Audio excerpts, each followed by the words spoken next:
Ja näin. Sitten tulee taas varmaan sitä porno-osastoa. Se on aina... Tätä mä pelkäsin oikeesti, kun mulla melkein... Hyi helvetti. Jo helvetti tässä etukäteen joku vitun töttörä tässä esikatselukuvassa. Juu, just vittu.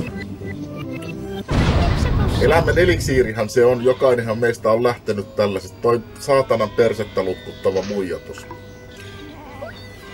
Joo, pitkät on pikarit tällaiset näin. Pipsa ja hänen pipsansa ovat leikkipuistossa. Mä en tiedä miksi toi... ja Kerkku nousevat karuselle.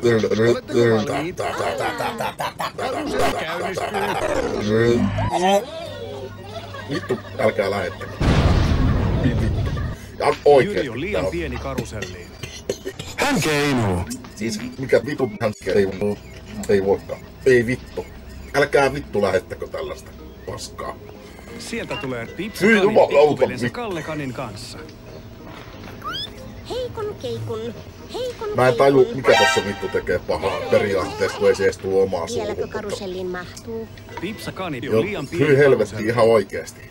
Hyppää kyytiin. Ketkä tät lähettää, niin vittu laittakaa itse joku oikein sinä tulla paskaa. Sinne tämän video ja alkakaa vetää, et tehkää siitä video, lähettäkää se tänne. Mä Jos ehkä Kalle sitten jotenkin tulee mukaan, ymmärrän niin sen. sitten ei voida mennä kovaa Hyi vittu, havaa. että tää on vielä pitkäkin kuin pikar tää video. Kalle voi mennä keinuun. Pakko. Kalle, Jyri odottaa sinua keinuun.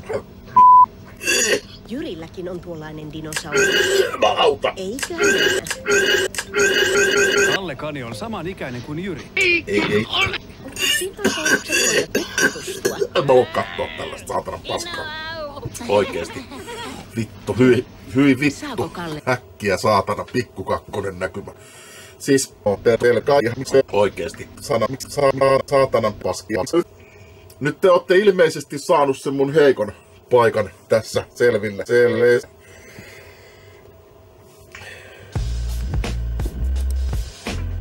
Nyt mä oon huono käteenvetäjä, kun mä en tällaista mukaan. Sinä tulla paskaa pysty katsomaan. Lähettäkää ihan mitä tahansa muuta sinä tulla paskaa. Mutta sana paskahommaa mä en niinku ymmärrä. Vittu, saatana. Perkele, saatana. Jumalauta, vittu. Helvetti, perkele. Jumalauta, saatana. Perkele. Helvetti, vittu, saatana. Oikeesti.